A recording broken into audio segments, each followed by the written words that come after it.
வெளிப்படுத்தின விசேஷம் 3:20 வாசிங்க. இதோ வாசற்படியில் நின்று தட்டுகிறேன். ஒருவன் என் சத்தத்தை கேட்டு கதவை திறந்தால் அவனிடத்தில் நான் பிரவேசித்து அவனோட போஜனம் பண்ணுவேன், அவனும் என்னோட போஜனம் பண்ணுவான். ஒரு காரியத்தை மனசிலாக்கிடுங்க.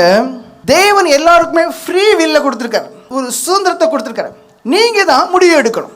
கதவுக்கு வெளிப்புறத்துல கொண்டி இல்ல, சாவி இல்ல, ஒண்ணும் கிடையாது, பூட்டிருக்கு. உள்புறத்துல தான் எல்லாமே இருக்கு. இப்ப அவர் என்ன சொல்றாருன்னா, நீ திறந்தாதான் நான் உள்ள வர முடியும். அவர் சர்வ வல்லமையுள்ள தேவன் தான்.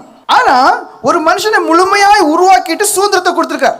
இல்லைன்னா ரோபோட் மாதிரி நீங்க இருப்பீங்க. அவருக்கு ரோபோட்டா இருக்க விருப்பம் கிடையாது. எல்லாமே ப்ரோக்ராம் பண்ணி சிஸ்டமேட்டிக்காட்டு இப்படி செய்யணும் இப்படி செய்யணும்னா அங்க சுதந்திரம் இல்லாம இருக்கும். அதனால தான் நம்ம அளவுக்கு அதிகமாக சிநேகிச்சதுனால அந்த ஃப்ரீ வில்ல கொடுத்துட்டாரு. அதை கொடுத்துட்டு சொல்றாரு, நீ இதுல பரிசுத்தமா இருன்னு சொல்றாரு. நீங்க செய்ய வேண்டியது ஒரே காரியம், அது மாத்திரம்தான். ஆண்டவரே, இன்னைக்கு என்ன ஒப்பு கொடுக்கிறேன் ஆண்டவரே. இதுவரைக்கும் நான் பல பாவங்கள் செய்தவனா இருக்கலாம், இனி செய்ய மாட்டேன் ஆண்டவரே. தாழ்மையோட கெஞ்சி கேட்கிறேன். அந்த சிலுவையை நோக்கி பாருங்க. எல்லா மனுஷனுக்கும் ஆசை இருக்கும் ஐயா, எல்லா மனுஷனுக்கும் விருப்பங்கள் இருக்கும் ஐயா. ஆனா சிலுவையை தியானிச்சு தியானிச்சு பாருங்க, உங்க ஆசையெல்லாம் அடியோட மண்ணோட பூந்து போயிடும். அதான் பவுல் அப்போஸ்தலர், என் ஆசை இச்சைகளை சிலுவையில் அறைந்தேன் சொல்லிட்டு சொல்றாரு, இனி நான் அல்லம்பர். அதான் நம்ம ஒவ்வொருத்தவங்களுக்கும் எக்ஸாம்பிள் லைஃப். நான் கிறிஸ்து இயேசுவை பின்பற்றுறது போல நீங்கள் என்ன பின்பற்றுங்கள் என்று சொன்னார். நம்ம ஒவ்வொருத்தரும் அப்படிதான் இருக்கணும். சிலுவையை நோக்கி பாருங்க. உங்களுக்கு இருக்கிற பல யோசனைகள் இருக்கும், பல கனவுகள் இருக்கும். இருந்துட்டு போட்டியா, இந்த ஒரு வசனத்தை கீழ்ப்படிங்க. இதோ நான் தட்டிட்டே இருக்கிறேனே, நான் இத்தனை வருஷம் உனக்கு நான் பொறுமையா இருக்கிறேன். நீங்க அதை தான் விசுவாசிங்க.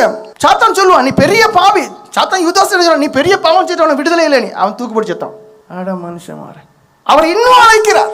உன் இருதயத்தை மாத்திரம் நீ எனக்கு திறந்து தான், நீ மனம் திரும்பலுக்கு இடம் கொடு. அப்போஸ்தலர்களுடைய புஸ்தகம் 17:30 வாசிங்க. அங்க என்ன சொல்லப்பட்டிருக்கிறார், நீங்க மனம் திரும்புதலுக்கு நீங்க அழைக்கப்பட்டிருக்கிறீங்க. அது ஒரு கட்டளை. நீங்க காலங்களை தேவன் காணாதவர் போல இருந்தார். பாருங்க, இது வரைக்கும் நீங்க அறியாமல் இருந்துட்டீங்க. எப்படிப்பட்ட அறியாம இருக்கும், எனக்கெல்லாம் ஒரு மறுவாழ்வு கிடைக்குமா, என் பாவெல்லாம் மன்னிக்கப்படுமா, நான் இனி பரிசுத்தமான வாழ முடியுமா, நான் தான் பக்கா கஞ்சகாரனாச்சு, குடிகாரனாச்சு, வெறியனாச்சு, எனக்கா ஒரு நல்ல வாழ்க்கை. ஆனா அந்த ஆண்டவர் சொல்றாரு பாருங்க, இதெல்லாம் அறியாம என் காலம். சத்தியத்தை அறியல, நீங்க சத்தியத்தை அறிவீர்கள், சத்தியம் உங்களை விடுதலையாக்க வேண்டும் இருக்கு. சத்தியத்துல ஜீவன் இருக்கு. நீங்க இப்போ உங்க ஆத்மா நஷ்டப்பட்டு ஜீவனற்றவரா இருக்கு.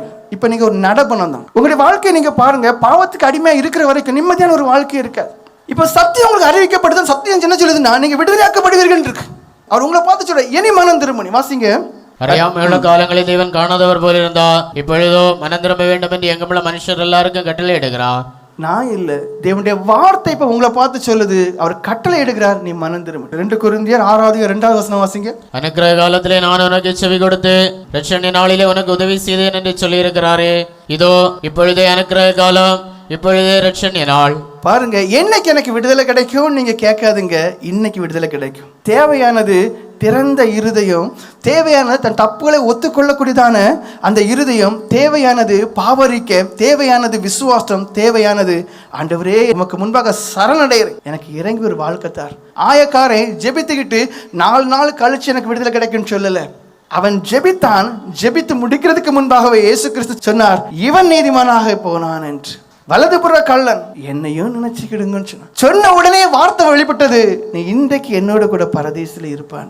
இங்க வேதம் சொல்லுது, இன்றைக்கு இப்பொழுது இது நீங்க விடுதலை பெறக்கூடிய நேரம். விசுவாசிங்க. அவிசுவாசியா இராதே என்று தேவன் சொன்னார். விசுவாசியா இரு. அவிசுவாசத்தை கடிந்து கொண்டார். உங்களுக்குள்ள இருக்கக்கூடிய அவிசுவாசம், சந்தேகம், இருமனதை கடிந்து கொள்ளுங்க. எல்லாரும் மனம் திரும்புங்க.